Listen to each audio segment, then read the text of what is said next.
여러분 오늘 마지막 저녁인데요, 여러분 오늘 주님의 은혜가 여러분 가운데 다시 풍성하게 일어나기를 축복합니다.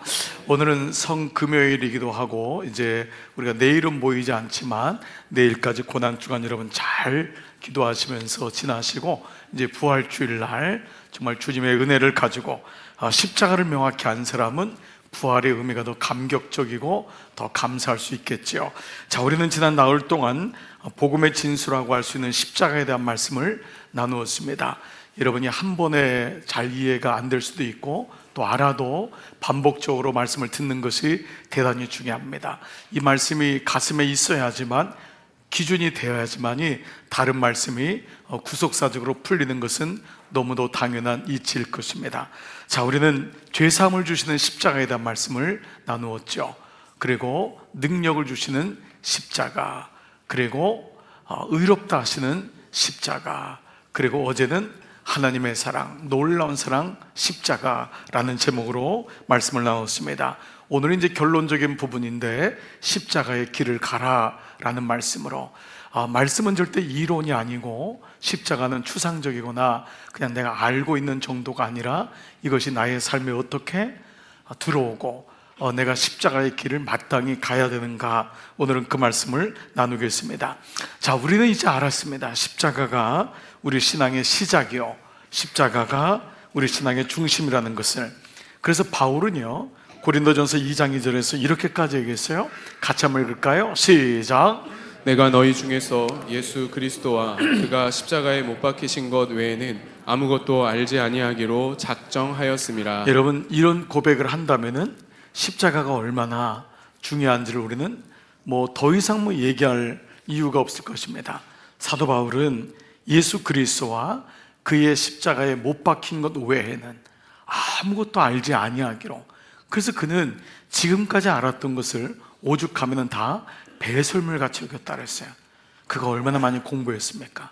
그가 얼마나 많이 누렸습니까? 근데 그는 배설물이라고. 이 말은 그것이 모두 필요 없다고 하는 극단적인 표현보다도 십자가에 비하니까, 내가 이제 깨달은 십자가에 비하니까 내가 지금까지 이게 전부라고 여겼던 이것들이 정말 너무 바보같이 살았구나, 내가 아는 것이 아니구나. 여러분, 이 땅에서 아무리 잘 살아도 정말 우리가 편한 말로 우리끼리 단어지만, 예수 안에 단어지만 이제 이런 말이 여러분 낯설지 않은 거예요. 지옥 가면, 지옥 가면. 여러분, 내가 무슨 학위를 가졌고 내가 재산을 가졌고 내가 무슨 직업을 가졌고 이게 무슨 의미가 있겠어요? 여러분, 이런 의미로 본다면 오늘 사도 바울의 이 고백이 얼마나 절실하면 이 정도까지 얘기를 했겠습니까? 자, 이런 의미로 본다면 십자가의 은혜로 우리는 죄사함을 받았고, 십자가를 통해 우리의 옛사람 정과 욕심이, 우리 옛자가 우리가 십자가에 못 박혔고, 그래서 십자가를 통해 하나님의 자녀가 되었고, 그리고 이 세상에서 어떤 것도 비길 수 없는 놀라운 사랑이 이 십자가에서 이루어졌구나라는 것을 알게 되었습니다. 자, 그래서 이런 가운데 우리는 오늘 말씀을 묵상하면서 결론적인 부분이지만 꼭 알아야 될, 꼭 여러분에게 드리고 싶은 말씀이 하나가 있습니다. 그것은 이 십자가가 나의 죄를 건지고 나의 죄를 대속하는 그 십자가, 대속의 십자가일 뿐 아니라 우리가 꼭 지고 함께 가야 할 십자가라는 것입니다. 여러분 중에는, 목사님, 예수님이 십자가 졌다며요, 왜 내가 또 져야 돼요? 이러한 질문을 분명히 하실 것입니다. 그것은 내가 십자가를 믿는다면 이 십자가가 우리 삶에 들어와서, 그래서 내가 십자가를 지고 주님을 따르는 삶으로 필히 연결돼야 된다는 거예요. 이것을 가리켜 십자가의 길, 십자가의 도라고 얘기합니다. 왜 내가 십자가를 져야 되는가? 오늘 이 말씀을 통해 풀어 가보겠습니다. 우리가 잘 아는 요한복음 3장 16절의 말씀, 하나님의 세상을 이처럼, 어떻게 해요? 이처럼. 이것을 어떻게 표현했죠? 독생자를 주실 정도로. 하나님은 우리를 사랑하셨는데 그냥 위에서 내가 너 사랑하는 거 알지? 이게 아니라 십자가의 아들을 못 박아 우리에게 건네줄 정도로 사랑하셨다는 거예요. 그런데 그 다음 나오는 게 뭐냐 하면 그 십자가를 믿는 자만이, 그러니까 십자가가 있는데 이 십자가가 믿는 자에게 이것이 유용하다, 효력이 있다는 거 아니에요? 그래서 이 믿는 자라는 단어가 우리가 생각하는 그런 일반적인 단어가 좀 아니에요. 물론 우리 다 믿죠. 그렇지만 이 믿는다는 단어는 그렇게 가벼운 단어가 아닙니다. 이 단어는요, 우리가 이제 헬라어로는 피스투오라고 하는데, 피스티스, 믿음이란 명사형이고요, 여기서 faith라는 단어가 영어가 나온 거예요. 자, 근데 이 말은 상업 단어예요. 이 믿는다라는 게 거래할 때 쓰는 거예요. 자, 무슨 말이냐면 이 믿는 거는 내가 그냥 믿어요. 아니, 믿어주면 되잖아요. 하도 아들에게 너 예수님 믿어야 된다 했더니 아들이 믿어줄게. 여러분, 그거는 믿음이라고 안 하잖아요. 남편이 부인 따라서 오늘 주일날 가줄게, 그 사람을 믿음이라고 하지 않잖아요. 그래서 오늘 이 믿음이란 단어가 이제 두 가지의 의미를 가지고 있는데, 첫 번째는 신중하다란 단어인데 여기는 결단하다, 근데 이것은 상업용어라고 했죠. 거래하다, 계약하다라는 뜻이 있습니다. 계약한다는 것은 아무나 하지 않죠. 여러분, 집 거래할 때 룰루랄라 가가지고 놀면서 핸드폰 하면서 카톡하면서 계약한 사람 아무도 없습니다. 신중해요. 이걸 내가 지금 해야 되나 말아야 되나, 잘하는 건가 할 때까지도 고민하는 게 계약이에요. 왜냐? 잘못하면은 큰일 나니까. 믿음이란 건 가벼운 단어가 아닙니다. 여러분이 나 예수님 믿어, 이 말은 여러분을 선언하는 거예요. 여러분이 직장 가서 저 예수님 믿습니다, 교회 다닙니다라는 차원하고 또 달라요. 교회 다니는 건 주일날 내가 여러분하고 잠시 오전 시간은 없을 겁니다, 이 정도예요. 오후엔 나 시간이 있습니다, 그 정도로도 얘기될 수 있어요. 그러나 나는 예수님을 믿습니다라는 건 좀 더 구체적이죠. 자, 이런 의미에서 이건 계약한다, 거래한다, 신중하다, 결단하다, 동시에 이것은 결과를 따라와요. 두 번째 뜻이 뭐냐면 입증하다. 이 거래한 거는 입증이 돼야 돼요. 영수증을 받거나 아니면은 거래자가 집을 거래했으면 들어가서 매월마다 그 월세나 아니면 중도금도 내야 되고, 그 집은 자기 게 아니에요. 살 동안에 집을 파손하면 안 돼요. 주인과의 관계가 좋아야 돼요. 그래서 이걸 주인을 통해서 입증하는 것, 내가 당신하고 계약한 것이 유효함을 땅 주인하고 집 주인하고 계속 거래가 돼야 된다라는 의미를 가지고 있어요. 그래서 우리가 보통 이 어떤 대중들에게, 여러분들에게 제가 사형리 자체를 얘기하는 건 아닌데, 예를 들면 사형리의 네 가지 영적 원리를 얘기하고, 여러분 이제 예수님 믿으시죠? 그래서 여러분 중에서 저 예수님 믿습니다. 그러면 제가 그 사람을 일으켜 세워서, 자, 여러분 이 사람은 이제 그리스도인이 되었습니다 라고 한다면, 너무 우리가 믿음이란 단어로 보면은 너무 가볍다는 거예요. 여러분 중에서 그냥 다 예수 믿을 사람 손 들어보세요. 불신자 중에서 오늘 감동을 받았어요. 물론 그래서 믿음은 시작되기도 하지만, 오늘 여기서 그이 하나님이 이처럼 독생자를 주셨으니 이는 저를 믿는 자마다, 누가 십자가를 믿겠어요? 2000년 전에. 여러분 생각해 보세요. 누가 2000년 전에 그 십자가에 못 박힌 예수를 믿겠냔 말이에요. 그러니까 이 믿음이란 건 그렇게 간단하지 않다라는 것을 얘기해요. 마치 약 파는 것처럼 부흥사가 와서 예수 믿는 사람은 손 들어보라고, 이렇게 한다면 이 사람은 오늘 천국 갔습니다, 박수, 이게 아니라는 거예요. 왜냐하면 그의 삶이 아직 입증되지 않았기 때문에. 입증까지 가야지만이 그의 삶에 믿음이란 단어가 들어온다는 것입니다. 저는 군대 생활을 군정병으로 했습니다. 참 감사했어요. 교회를 섬길 수 있었고, 군인 장교들 또 군인 병사들과 함께 3년 동안 참 재미있고 의미 있게 군대 생활을 했습니다. 그런데 감사한 일이 많았지만 늘 제 마음에 걸리는 게 있었어요. 1년에 한 번 있는 진중 세례식이었어요. 이 진중 세례식은 병사들에게 세례를 주는 것이었는데, 사실은 아무것도 묻지 않았습니다. 그 사람이 예수를 믿는지도 묻지 않았고, 그 사람에게 그리스도가 누군지를 설명해 본 적도 없고, 그리스도 이후의 삶에 대해서 그리스도인이 된다는 것이 무엇인지 얘기하거나 성경 공부를 한 번도 한 적이 없어요. 저 때는 3년 동안 한 번도. 그래서 제가 목사님에게, 목사님, 군목 목사님에게, 목사님 이건 아닌 것 같습니다. 그랬더니 까라면 까, 그냥 하라면 해, 그냥 언젠가 다 의미를 깨달을 거야 라면서, 어차피 이 인원을 사령부에 보고해야 되니까 우리가 적게 보고하면은 내가 진급이 안 돼.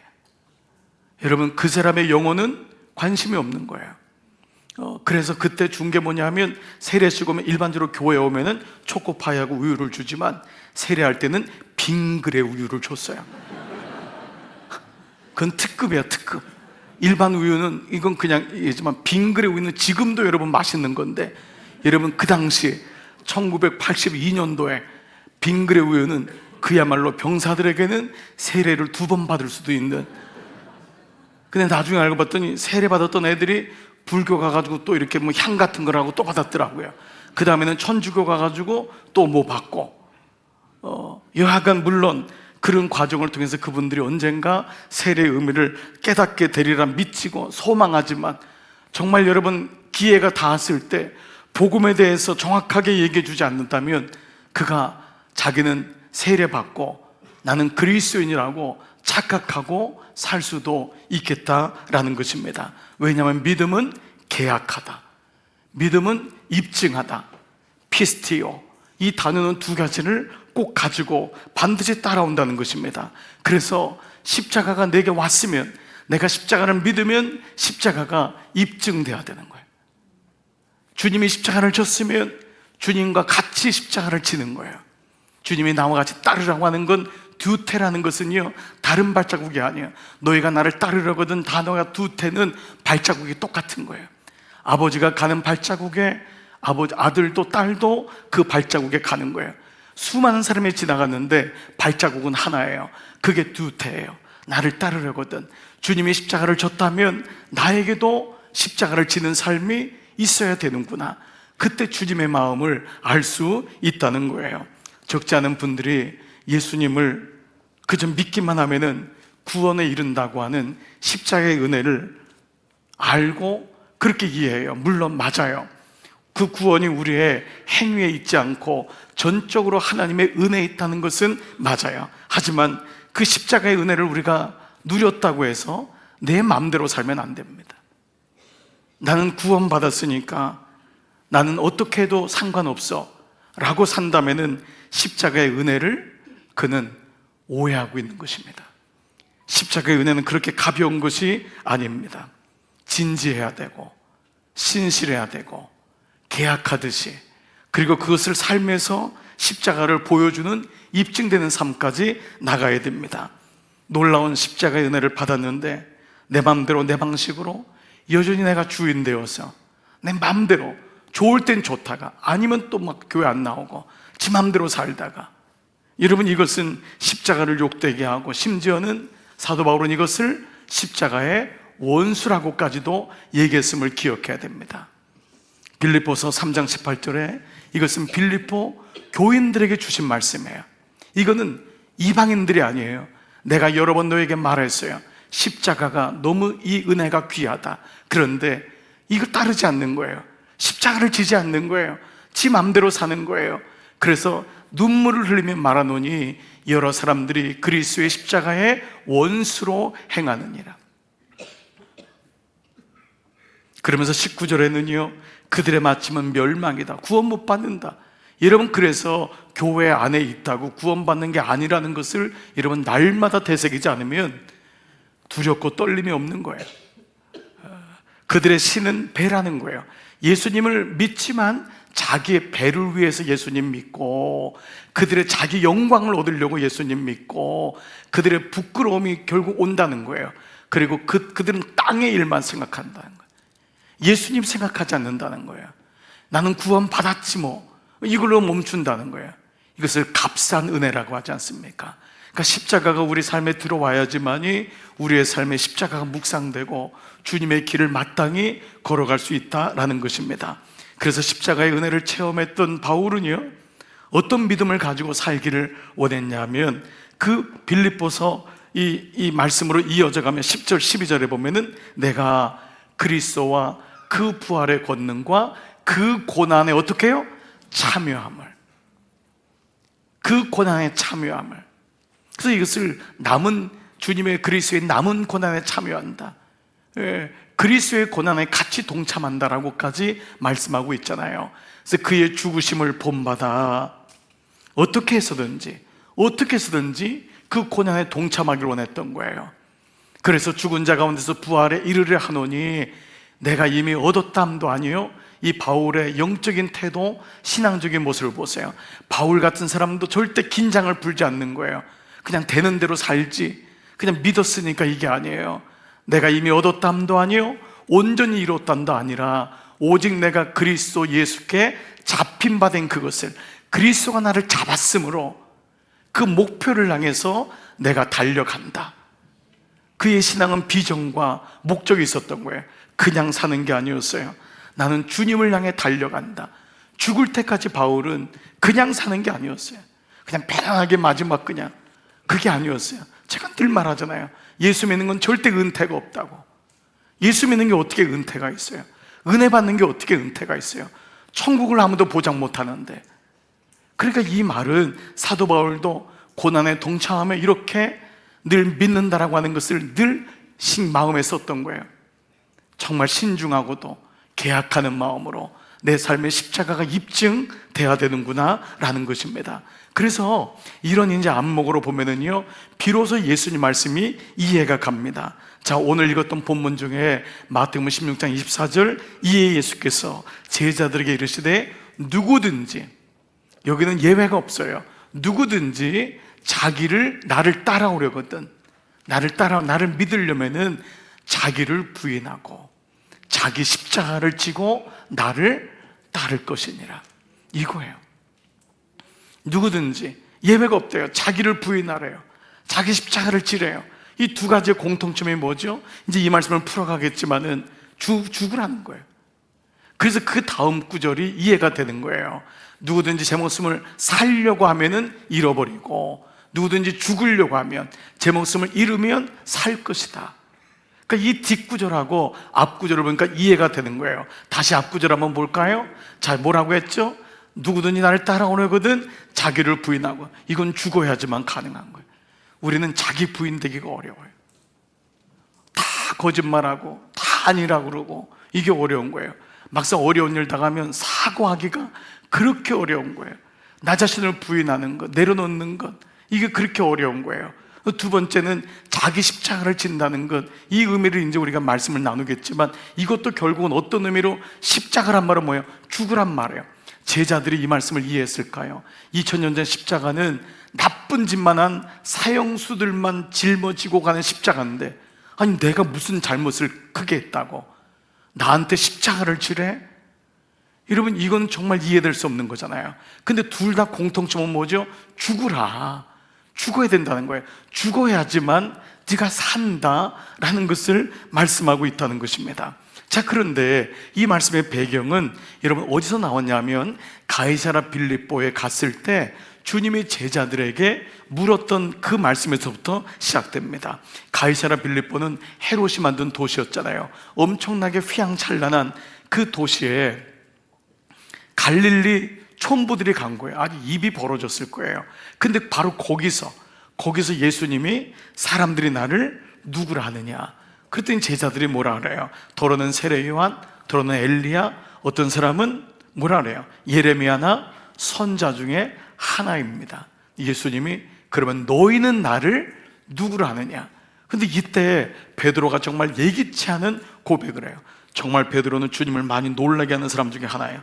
정말 그는 생각지도 못한, 주는 그리스도시요 살아계신 하나님의 아들이십니다. 예수님이 이 말씀에 얼마나 놀랐는지, 충격을 받았는지 이 얘기를 아무한테 하지 마라, 경고할 정도로, 지금은 때가 아니다 라고 할 정도였는데, 그러면서 뭐라고 칭찬하죠? 바요나 시몬아.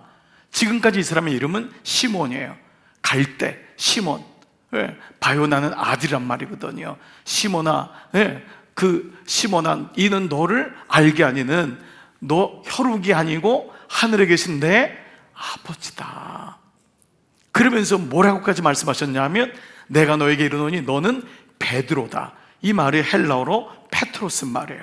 이제 너의 이름은 시몬이 아니다. 그냥 아버지도 시몬이었던 것 같아요. 그러니까 시몬의 아들이에요. 시몬의 아들 바요 시모나. 그러니까 베드로의 이름은 시몬이었잖아요. 바요나 시모나. 시몬의 아들인 시모나. 너는 이제 시몬이 아니라 페트로스, 베드로다. 이 베드로는 쉽게 말하면 짱돌입니다. 작은 돌이에요. 너는 이제 돌멩이다. 단단하게 되었구나. 근데 내가 너 위에 이 반석 위에는 베드로가 아니에요. 이건 페트로예요. 페트로는 완벽한 반석이에요. 그건 뭐냐면 이 베드로가 고백한 믿음의 고백 위에 내 교회를 세우겠다. 그러면서 베드로의 믿음을 너무도 귀하게 여기신 거예요. 그러면서 음부의 권세가 이기지 못할 거다라고 말씀하십니다. 예수님이 이 베드로의 믿음을 너무도 귀하게 보세요. 그런데 이것이 정말 믿음이었을까? 자, 이 베드로가 그 다음에 어떻게 하죠? 신앙 고백하자마자 예수님이 내가 제사장과 내가 로마인들 관원들에게 넘겨서 죽고 사흘 만에 다시 살아날 것이다 라는 말씀을 해요. 그러나 베드로는 앞에 것만 들렸을 거예요. 분명히. 그렇죠. 부활을 경험하지 못했고 알지도 못하는 그 믿음이 없는 베드로에겐, 그러니까 이 베드로가 예수님이 죽겠다는 얘기를 들으니까 예수를 붙들고 항변해요.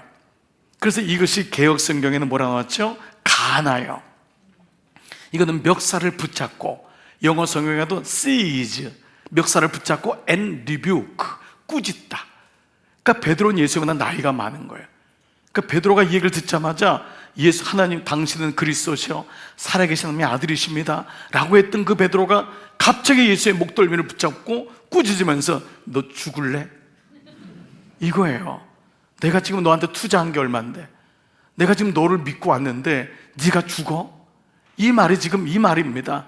그래서 주여 그리 마옵소서. 이 말 표현은 이렇게 고상하게 나왔지만 seized and rebuked, 이 말은 완벽하게 반말이에요.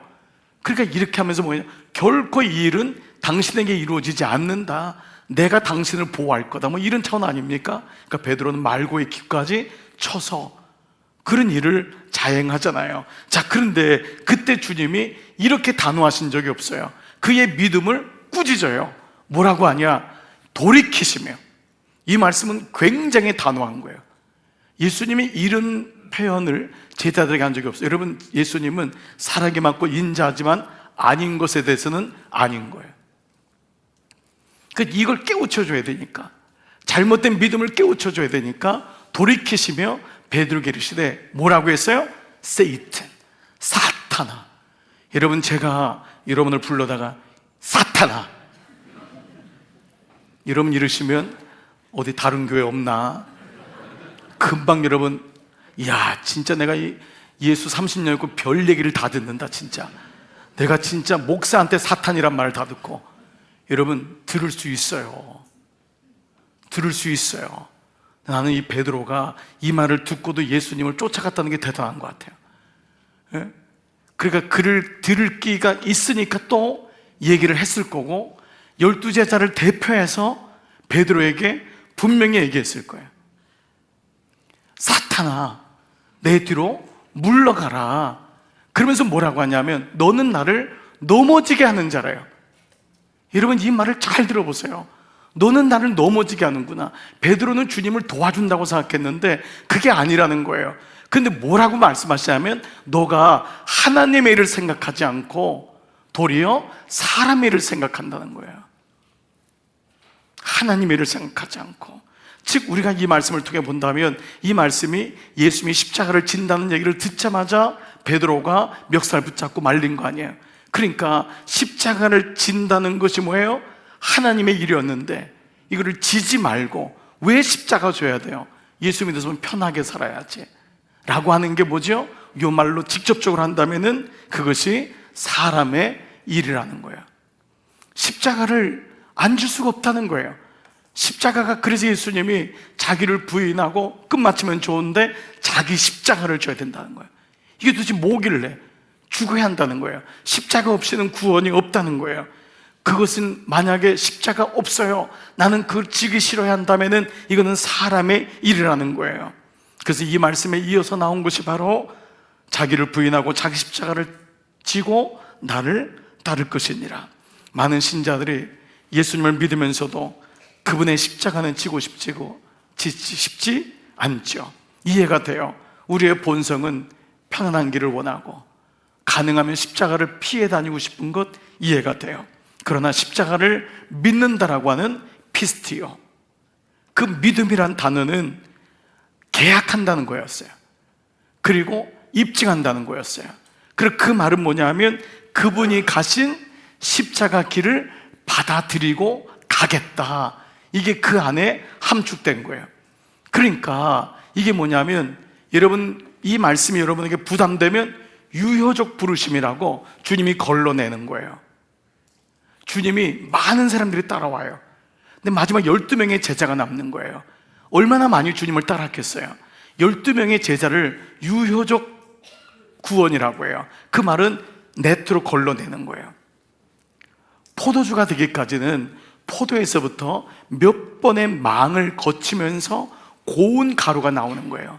예수를 믿는다는 건 교회 다니고 그냥 내 마음에 드는 교회 오랫동안 다니면서 구원은 확증됐지가 아니에요. 교회는 걸러내는 작업을 하는 거예요. 그게 제자 교육이에요. 그게 그리스도의 말씀이에요. 그 말씀을 통해 걸러내지 않으면은, 그 망이 없으면 유효적 구원, 그 효과적인 구원으로 나가는 과정이 예수 믿는 거예요. 아멘. 여러분, 이 과정이 있어야 돼요. 이 과정이 없으면 우리는 다 지옥 가도 모르고 사는 거예요. 말씀을 통해 충격을 받아야 돼요. 말씀을 통해 구원이 확증된 게 아니구나, 말씀을 통해 내가 말씀을 몰랐구나, 내가 복음을 몰랐구나, 십자가를 몰랐구나, 이것이 계속적으로 유효적으로 검증되는 과정을 겪는 거예요. 그래서 오늘 이 말씀은 그분이 가신 십자가의 길을 받아들이고 내가 가겠다라는 사람을 가리켜서 그리스도인이라고 하는 거예요. 우리가 이 부르심으로 우리가 다 주님께서 초청하신 줄 믿습니다. 이것이 부르심인 거예요. 이게 교회인 거예요. 이게 교회인 거예요. 이게 진짜 그리스도인인 거예요. 그래서 십자가를 신중히 받아들여야 돼요. 여러분, 함부로 믿는다고 하지 마세요. 믿는다라고 하는 말은 주님과 함께 죽겠다, 주님의 길을 가겠다, 주님을 위해 살겠다는 거예요. 이게 1세기 그리스도인의 고백인 거예요. 이게 진짜 고백인 거예요. 그리스도인은 교회에 나오겠다, 그냥 어느 정도 그냥 내가 10분의 1 돈 내고 감상금 내고 이 정도 하겠다, 이걸 가리키는 게 아니에요. 이 모든 것은 구원받은 것에 대한 하나님께 드려지는 내 마음일 뿐인 거예요. 그렇기 때문에 나의 삶에서 그것을 보여주는 삶으로, 유효적인 구원으로 주님께서 우리를 계속 말씀의 망을 통해서 우리를 인도하시는 거예요. 그래서 빌립보서 2장 12절에 그러므로 나의 사랑하는 자들아, 너희가 나 있을 때뿐 아니라 더욱 지금 나 없을 때에도 뭐라 그러죠? 항상 복종하여 두렵고 떨림으로 너희 구원을 이루라는 거예요. 주님이 구원을 주셨지만은 구원 받은 사람은 필히 구원을 이루는 길로 가는 거예요. 그 구원을 이루는 길에서 절대적으로 필요한 게 바로 십자가의 길이에요. 십자가의 은혜를 경험하는 사람은 십자가의 길을 걷죠.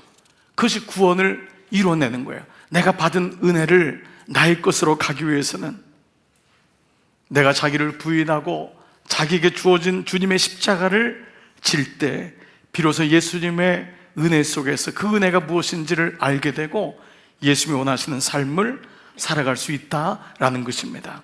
그렇습니다. 주님을 믿는다는 것은 십자가의 길을 걷는다는 것이에요. 예수님을 나의 주, 나의 그리스도라고 입으로는 고백했지만 정작 그 십자가의 길을 거절한다면 그것은 십자가를 믿는 것이 아닙니다. 이게 오늘 말씀의 전반적으로 배경 속에 깔려있는 말씀입니다. 십자가를 믿는다는 것은 그 십자가의 길을 가신 주님을 따라서 나도 십자가를 지겠다. 근데 놀랍게도 여기 십자가의 구원의 비밀이 있어요. 그 십자가가 나의 구원을 안전하게 만들어요. 그 십자가가 나로 내가 주인 되는 삶을 용납하지 않게 해요. 이건 굉장히 역설적인 거예요.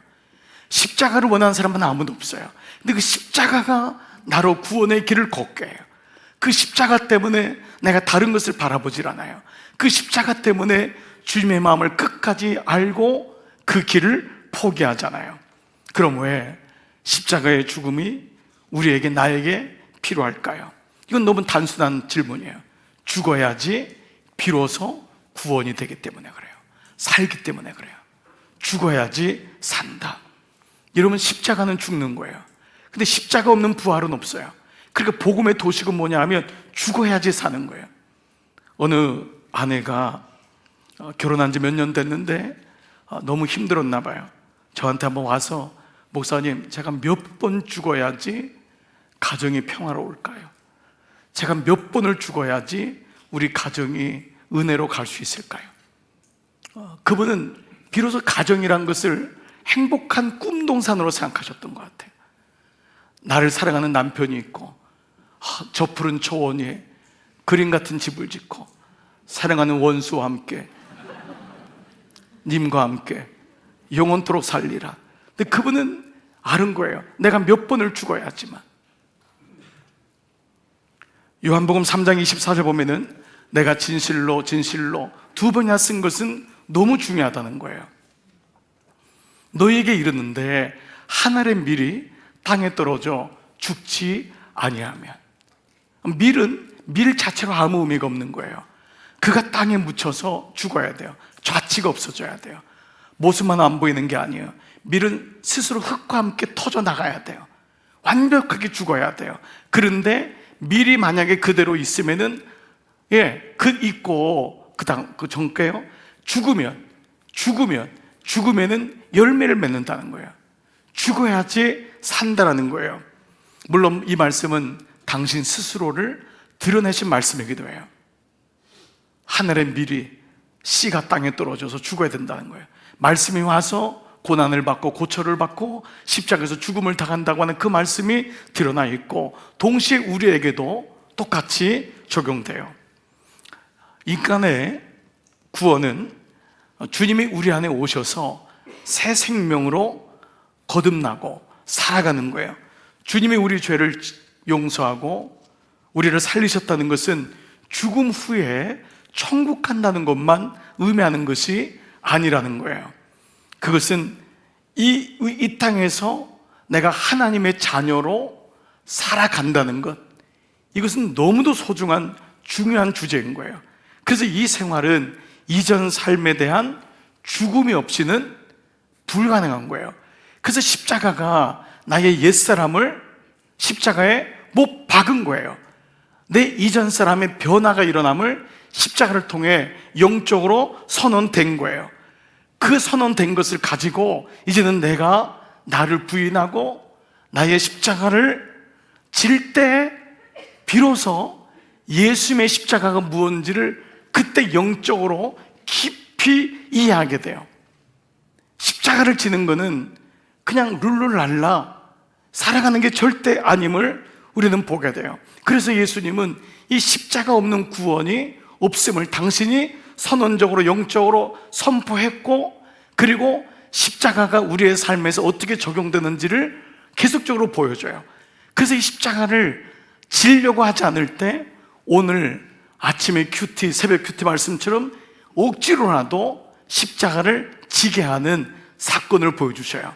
그게 바로 구레네 사람 시몬의 말씀이에요. 억지로라도 십자가를 지게 하세요. 그래야지만 구원이 이루어지기 때문이에요. 사실 인생에는 지고 싶지 않은 십자가가 너무도 많이 있어요. 아니, 사실 수고하고 무거운 인생들에게는 모든 것이 만만치 않은 십자가예요. 물론 자기 개인적이지만, 그런데 하나님은 그 십자가를 통하여서 인생의 수고하고 무거운 짐을 져야지만이, 깨달아야지만이 비로소 예수님의 십자가를 조금씩 알게 해요. 그때 영적으로 터져요. 육적인 고통을 경험하면서 자기의 무능과 자기의 한계를 여실하게 깨달아요. 이게 신앙의 신비예요. 지금은 이해가 되지 않아요. 근데 나를 부인하고 나를 죽임으로써 주님의 십자가가 그때 비로소 알게 돼요. 하나님은 우리로 자기를 부인할 수밖에 없는 비참한 자리로 우리를 몰아넣기도 해요. 친구들에게, 아내에게, 남편에게 얘기도 할 수 없는 아주 이런 창피를 당하기도 하고 수치를 겪게도 해요. 그리고 내가 한 번도 원하지 않았던 십자가를 우리의 삶에 집어넣으세요. 그래서 왜 이런 일이 있지? 이게 뭐지? 인생에 대한 의문점을 가져요. 그냥 목마타면서 인생을 살면 얼마나 좋아요. 꽃길만 있으면 얼마나 좋아요. 세상의 주어가 뭐예요? 꽃길만 있게 하소서. 근데 그건 구원이 이루어지지 않음을 말씀하고 있어요. 그래서 작년에 다녀온 한 집회에서 집회가 다 끝났어요. 저도 너무너무 힘들고 이제 빨리 가야 되겠다는데 담임 목사님이, 목사님, 제가 목사님께 꼭 기도를 해주십사 하는 한 부부가 있는데 목사님 피곤한 줄 알지만 조금만 기다려주시면 제가 그 부부를 데려올 테니까.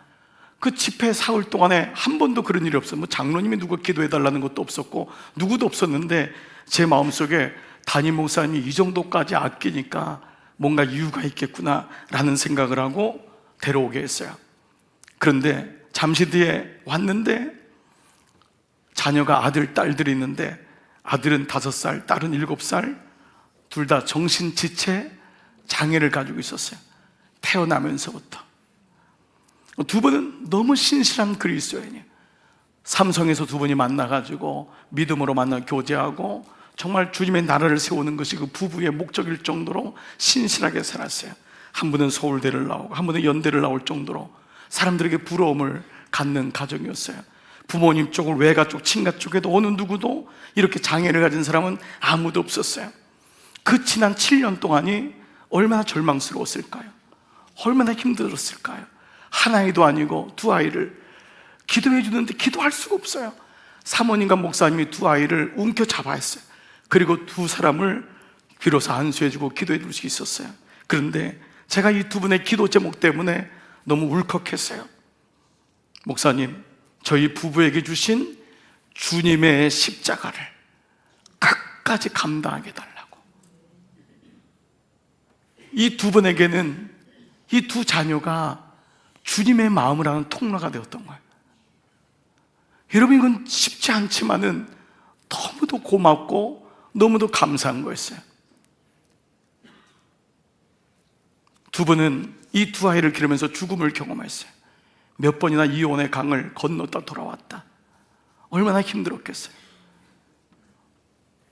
그러나 그 가운데서 이분들은 그리스도의 십자가의 고난이 무엇인지를 알기 시작했어요. 물론 이분만 십자가가 있는 것은 결코 아닐 것입니다. 이분들보다 훨씬 더 어려운 십자가를 지고 있는 우리 교우들도 적지 않습니다. 하지만 적지 않은 그리스도인들이 너무 예수 믿는 걸 가볍게 생각합니다. 예수 믿는 것과 제자의 길을 구별해서 생각해요. 즉 뭐냐? 나는 예수 믿지만 십자가의 길은 안 갑니다. 제자의 길은 가지 않습니다.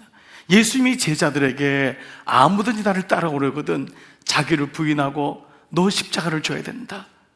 너에게 준 나의 십자가, 너 인생의 십자가든 그 십자가를 마땅히 져야 된다. 제자들에게. 이 말은 제자들의 필수 코스는 십자가를 지는 것인데, 그래서 사람들이 제자 훈련을 안 받아요.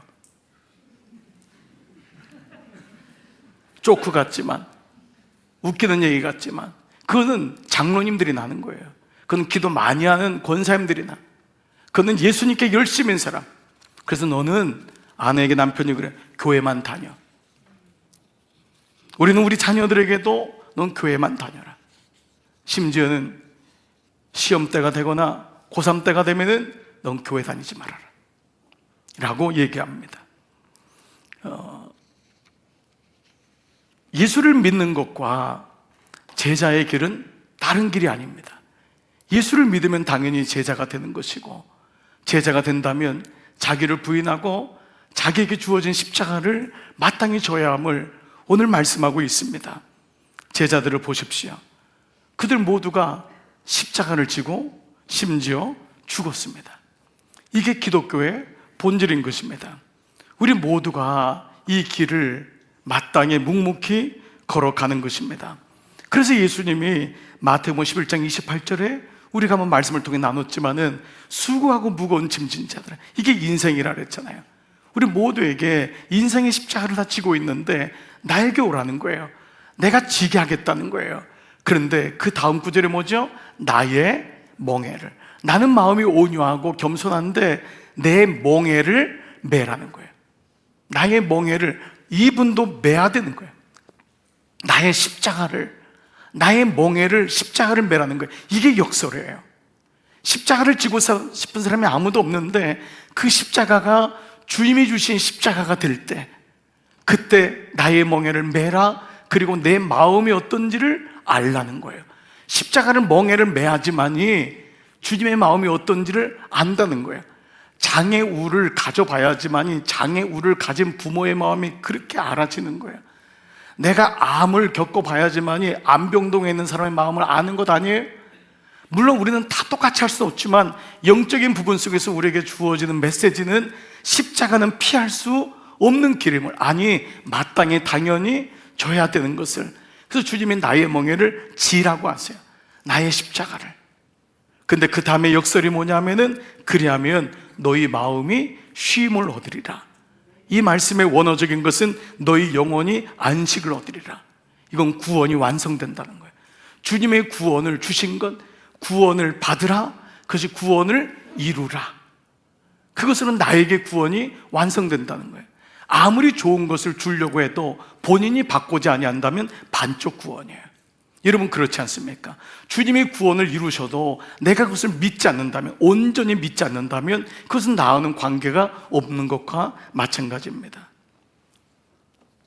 물론 자기를 부인하는 것은 결코 쉽지 않아요.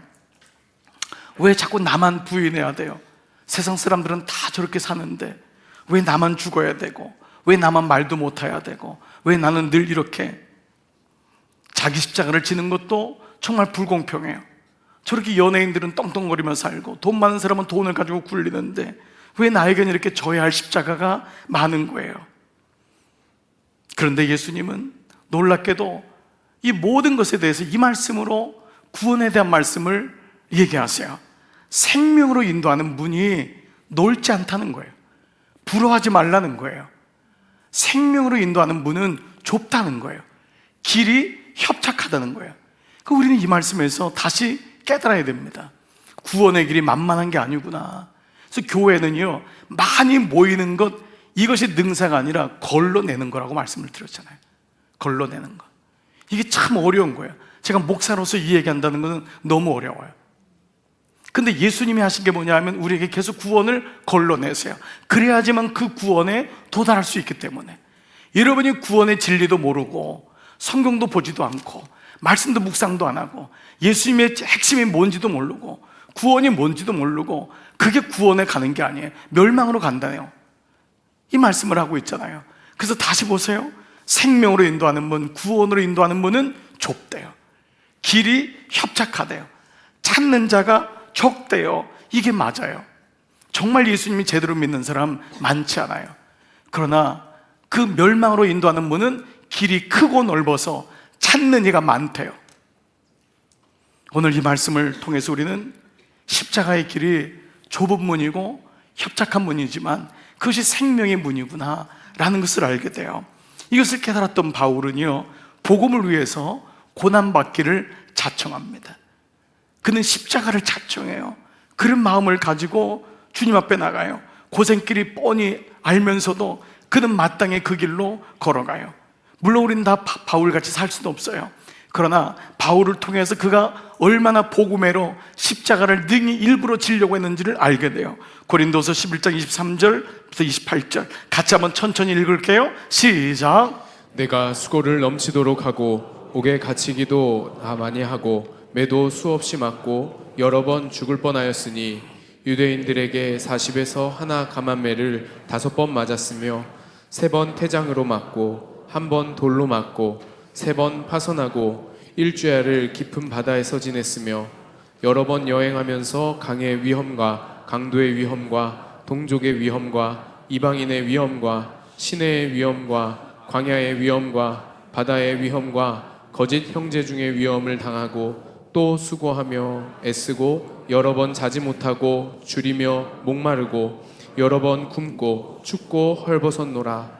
이 외의 일은 고사하고 아직도 날마다 내 속에 눌리는 일이 있으니 곧 모든 교회를 위하여 염려하는 것이라. 앞에 있는 건 고사할지라도 그 뒤에 구절이 여러분 마음속에 올 거예요. 내 마음에 눌리는 일이 있대요. 아직까지 구원을 이루지 못한 내 자녀 때문에, 우리 가족 때문에.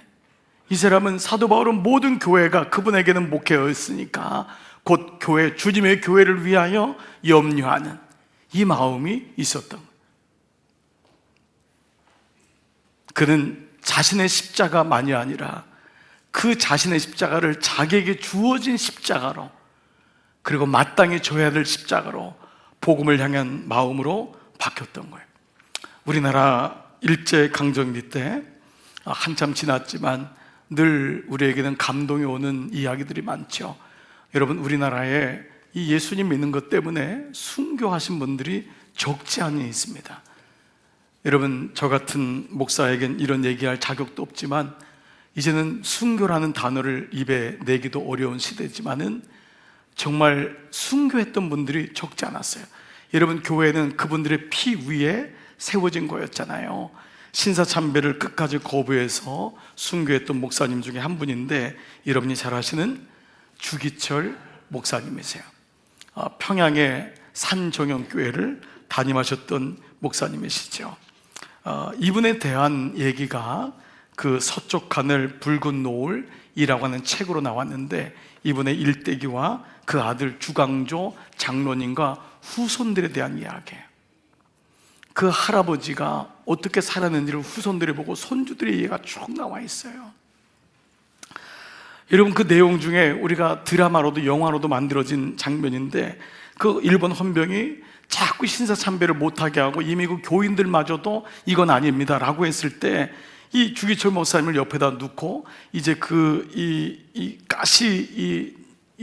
못이 널빤질 하나 큰 거를 갖다 놓고 그 교우들에게 얘기한 거 아닙니까? 지금 여러분이 신사참배를 계속 하겠다고 우기면은 여기 여러분의 주목사가 더 이상 고문을 받지 않도록 해주겠소. 그러나 반면 여러분들이 계속 신사참배를 반대한다고 고집한다면 여기 주목사로 이 못 위로 걷는 고문을 당하게 할 거요 라고 합니다.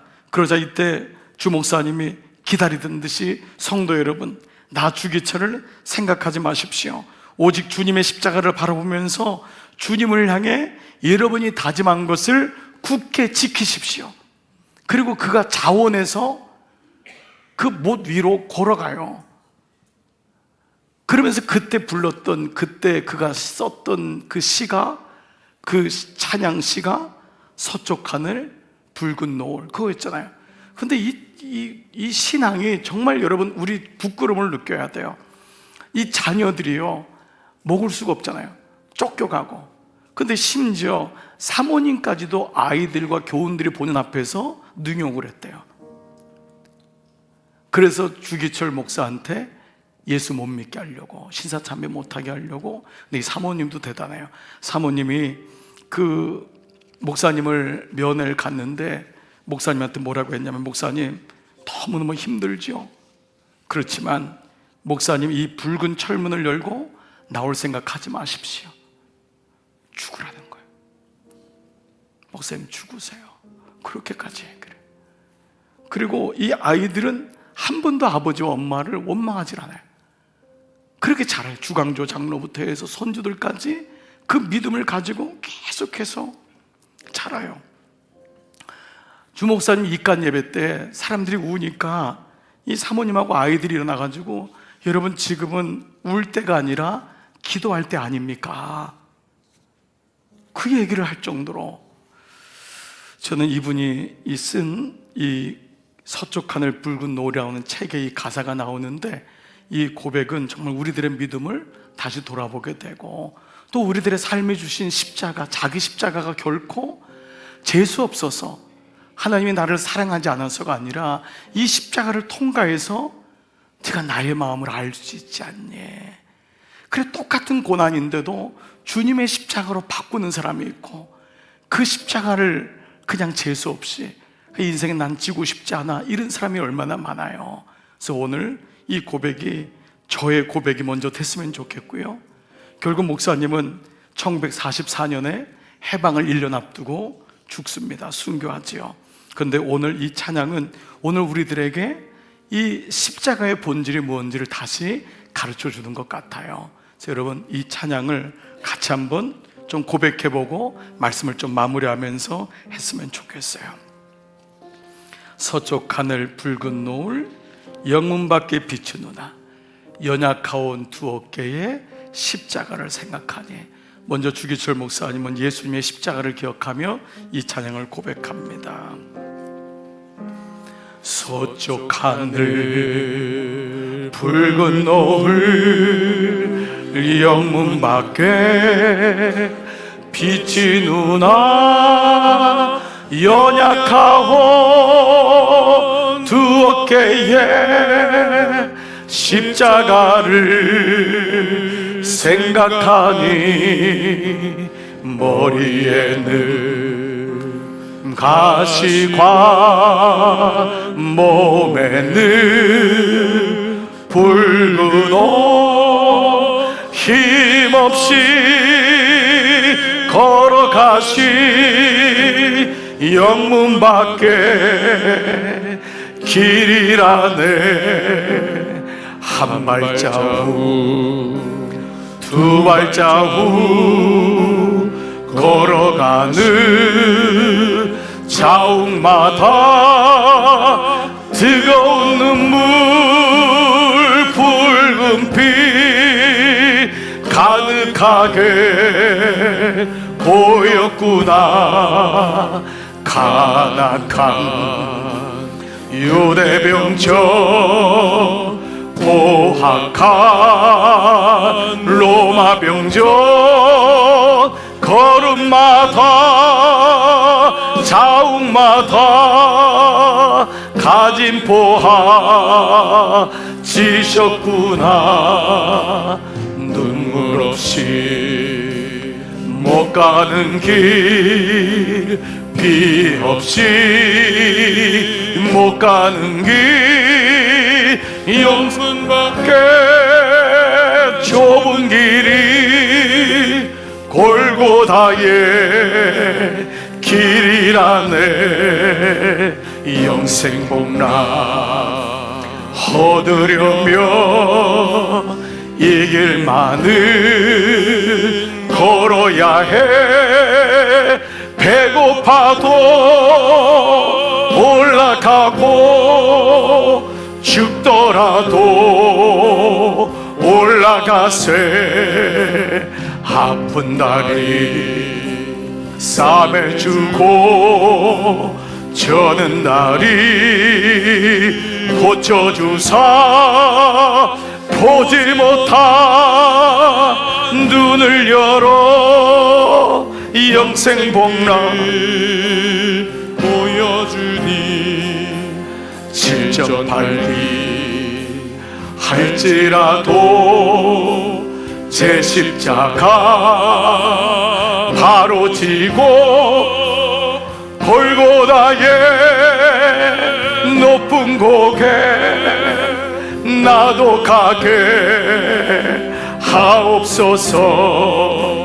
십자가에 고개 터기 제 아무리 어려워도 주님 가시 길이 오니 내가 어찌 못 가오랴.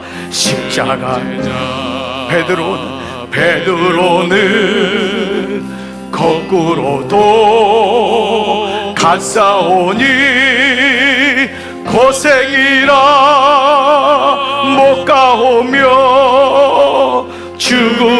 아니라 못 가. 눈물 없이 못 가는 길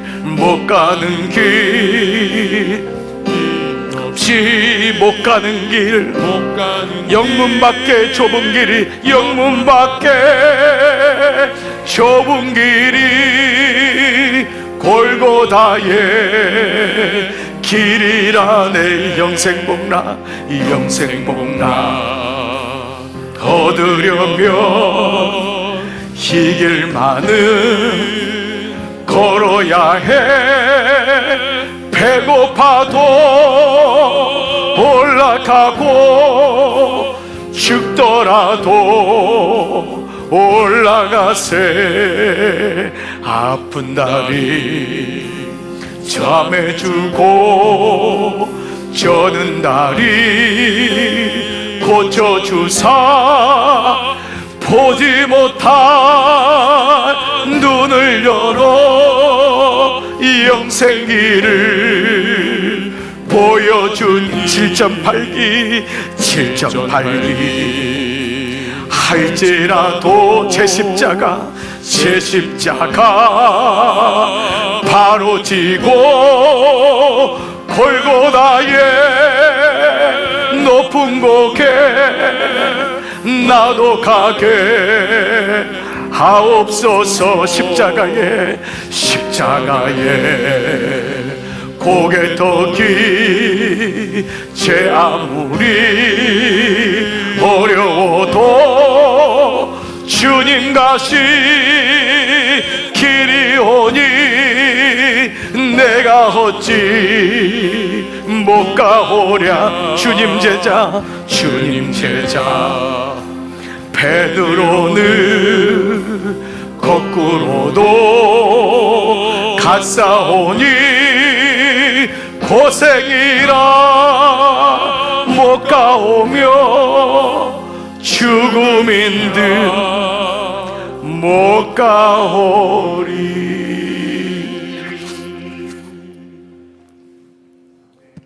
여러분, 이게 십자가예요. 십자가. 그런데 여러분이 오늘 이제 마지막으로 한 가지 꼭 기억할 것이 있습니다. 여러분들의 십자가는, 여러분들의 고난은, 여러분들의 죽음은 거기서 멈추지 않는다는 거예요. 바로 이것이 부활의 영광이에요. 십자가를 통과한 사람만이 부활의 영광에 이뤄요. 그래서 고난주간이 지나고 오늘 성금요일이 지나고 예수님은 무덤에 머물지 아니하시고 모든 사람의 진정한 구주가 되기 위하여 사망 권세 이기시고 부활하신 것입니다.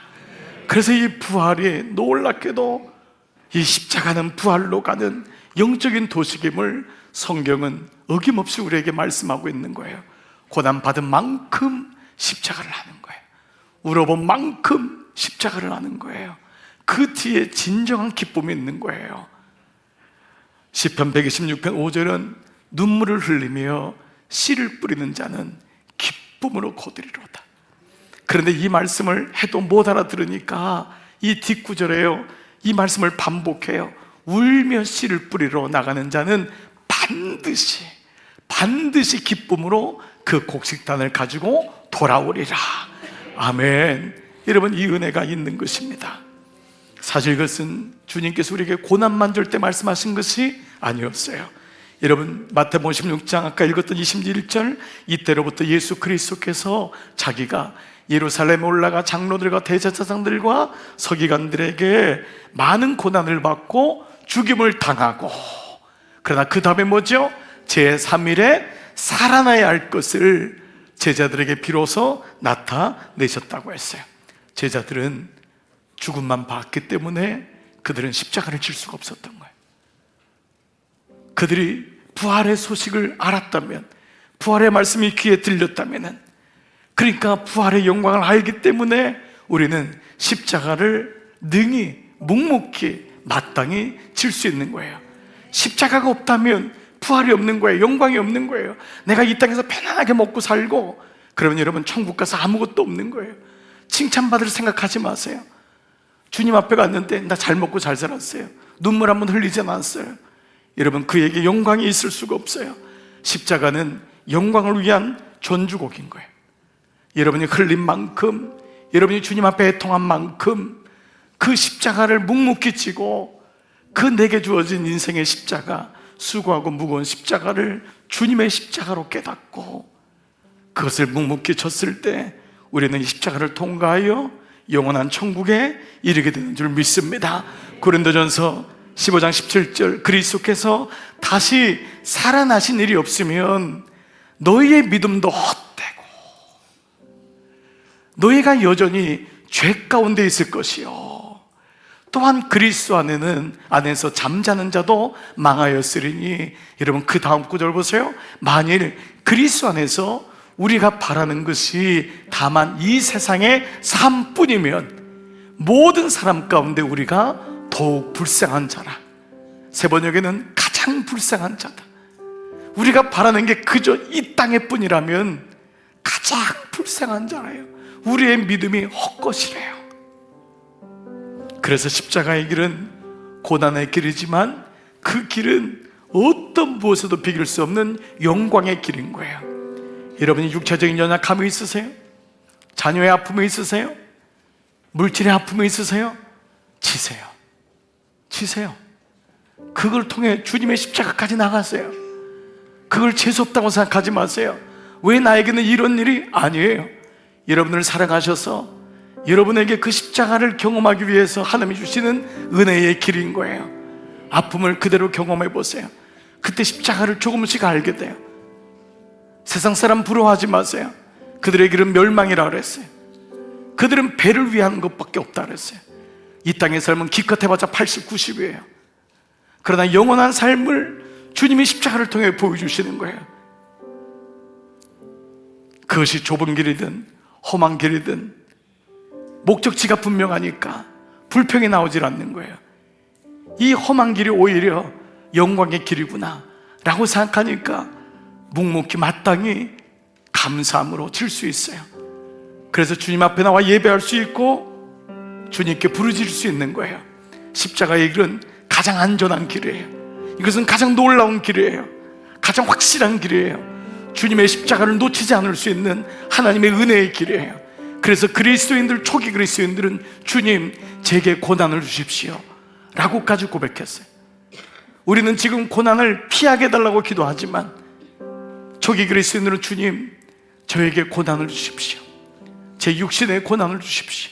그래서 나는 그리스도의 흔적을 가졌다 그랬어요. 고난의 흔적을 가졌다고. 바로 이것이 진정한 십자가의 길인 것입니다. 여러분 삶 가운데 이 놀라운 은혜가 오늘 다섯째 날 성금요일 날 주시는 은혜가 여러분에게 잘 말씀으로 들려지고 이 말씀을 가지고 오늘 기도할 때 성령께서 여러분의 그 마음을 만지시고 십자가로 더 가까이 가는 놀라운 은혜가 오늘 저녁 이런 모두에게 임하기를 축복합니다. 아멘.